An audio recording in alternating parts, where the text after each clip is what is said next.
दोस्तों ये है कतर, दुनिया के सबसे अमीर देशों में से एक। जापान, चाइना, अमेरिका ये सारे ही देश एरिया और पॉपुलेशन के लिहाज से कतर से बहुत ज़्यादा बड़े हैं, लेकिन कतर इनसे बहुत ज़्यादा अमीर है। अगर हम इस खूबसूरत देश की आबादी की बात करें तो यहाँ सिर्फ 30 लाख के आसपास लोग रहते हैं, और आपको ये जानकर हैरानी होगी कि इसमें से ज़्यादातर लगभग 24% तो भारत के ही रहने वाले हैं। 14% नेपाल से गए हैं, 10% फिलीपींस से हैं और 4% बांग्लादेश से और श्रीलंका के लोग कतर में काम करने पैसा कमाने गए हुए हैं। दोस्तों कतर में पेट्रोल काफ़ी सस्ता है। यूँ समझिए कि यहाँ पे पेट्रोल से ज़्यादा तो पानी महंगा है। पूरी दुनिया जानती है दुबई के शेख कितने ज़्यादा रईस होते हैं, लेकिन यहाँ कतर में अमीरी के तो अलग ही जलवे हैं।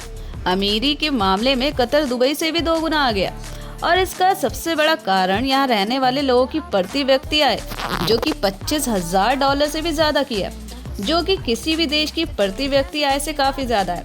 दोस्तों हर देश की राजधानी वहाँ का दिल होती है, उसी तरह कतर की राजधानी है दोहा सिटी। साथ ही इस शहर को सबसे बड़ा शहर होने का सम्मान भी यहाँ पर दिया गया है। इसके अलावा राजधानी दोहा में कतर की आबादी का 55% हिस्सा अपनी जिंदगी बिताता है। कतर के लोगों में पुरुष जुब्बा नाम के कपड़े पहनते हैं और यहाँ की महिलाएं काले रंग का बुर्का पहनती हैं। इसके अलावा भी कतर में कोई भी व्यक्ति हो, पुरुष हो या महिला, कुछ भी पहन सकते हैं, लेकिन अपनी मर्यादा को ध्यान में रखते हुए। दोस्तों कतर एक धर्मनिरपेक्ष देश है, और यहाँ पर रहते हुए किसी ने अगर किसी दूसरे धर्म की आलोचना करी तो उसके लिए सख्त कानून भी है। अगर कोई ऐसा करता हुआ पाया जाता है तो उसे 7 सालों तक कानूनी रूप से जेल में डाल दिया जाता है। घूमने के लिहाज से यह देश बहुत ही ज़्यादा सेफ है, क्योंकि यहाँ पर क्राइम रेट ना के बराबर है। इसके अलावा भी कतर में देखने को और घूमने के लिए बहुत सारी चीज़ें मौजूद है, इसलिए यहाँ पर हर साल लाखों लोग घूमने आते हैं। दोस्तों कतर ने अपनी टूरिज्म इंडस्ट्री को और बढ़ाने के लिए 80 देशों को वीज़ा फ्री एंट्री करने की योजना बनाई है, जिसमें अपना देश भारत भी शामिल है। कतर का दोहा डेजर्ट पूरी दुनिया में फेमस है। टूरिस्ट यहाँ पर स्कैम्बलर बाइक का मजा उठाने आते हैं।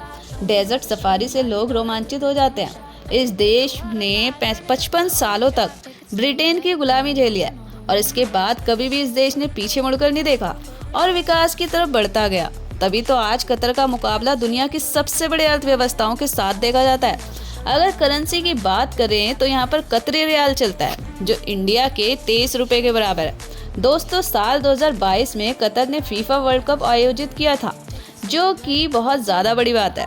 इतना छोटा देश होने के बावजूद कतर ने इतने बड़े इवेंट को होस्ट किया। इस आयोजन से यहाँ पर 2022 में काफ़ी ज़्यादा टूरिस्टों की संख्या बढ़ी थी, जिससे कतर को और भी ज़्यादा फायदा हुआ था।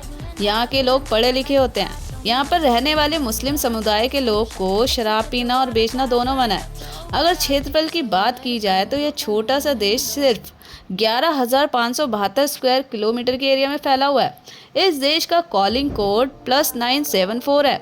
अगर इसके इतिहास में जाएं तो कतर एक बहुत ही छोटा देश है, जो अरब प्रायद्वीप के एक कोने पर मौजूद है। पुराने ज़माने में यहाँ के लोग मछली पकड़ते थे और इधर उधर घूमते थे। जब यहाँ पर इस्लाम आया तो कतर में लोग ज़्यादातर हाथ से काम करने लगे। इसके बाद जब यहाँ पर तेल और गैस की खोज हुई तो मानो कतर की किस्मत पूरी तरह ही पलट गई, और इसने कभी फिर पीछे मुड़कर नहीं देखा। कतर दुनिया के सबसे अमीर देशों में से एक है। इसके पीछे की सबसे बड़ी वजह है यहाँ पर मिलने वाले बड़े बड़े गैस और तेल के भंडार। कतर के पास दुनिया का सबसे बड़ा नेचुरल गैस रिसोर्सेज है, जिसे नॉर्थ फील्ड कहते हैं। दोस्तों कतर में लोगों की लाइफ काफ़ी लंबी चलती है, क्योंकि यहाँ के लोग किसी भी तरह का कोई नशा नहीं करते और अपनी हेल्थ पर पूरा ध्यान देते हैं। इसी वजह से कतर के लोग काफ़ी ज़्यादा लंबे समय तक जिंदा रहते हैं। कतर ने आर्टिफिशियल आइलैंड भी बनाए हैं, जिसमें से एक है द पर्ल आइलैंड। ये आइलैंड खास तौर पर आवासीय और व्यावसायिक क्षेत्रों के रूप में बनाए गए हैं। इनका डिज़ाइन और निर्माण काफ़ी ज़्यादा मॉडर्न तकनीक के साथ बनाया गया है। कतर की फेमस डिश मल्लाह है। दरअसल मल्लाह एक तरह का स्ट्यू है, जो खास तौर पर रमज़ान और दूसरे अवसरों पर बनाया जाता है। इसे बनाने में मांस, सब्जियां और मसालों का इस्तेमाल होता है। यहाँ का एक और फेमस डिश है जिसे हरीज भी कहते हैं, जिसे गेहूं और मांस से बनाया जाता है, और इसे खास तौर पर यहाँ ईद जैसे त्यौहार पर बनाते हैं। यह डिश कतर की संस्कृति और भोजन के स्वाद को भी दर्शाती है।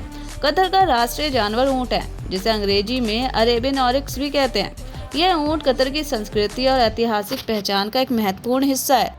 कतर में अरेबिक भाषा बोली जाती है और ये यहाँ की आधिकारिक भाषा भी है और सरकारी कामकाज, शिक्षा और रोज़मर्रा की ज़िंदगी में लोग यहाँ पर इसका इस्तेमाल करते हैं। तो दोस्तों, ये था अमीर कतर। अगर आपको वीडियो पसंद आए तो प्लीज़ वीडियो को लाइक एंड चैनल को ज़रूर सब्सक्राइब कर दीजिए। मैं मिलूंगी नेक्स्ट वीडियो में, तब तक के लिए बाय।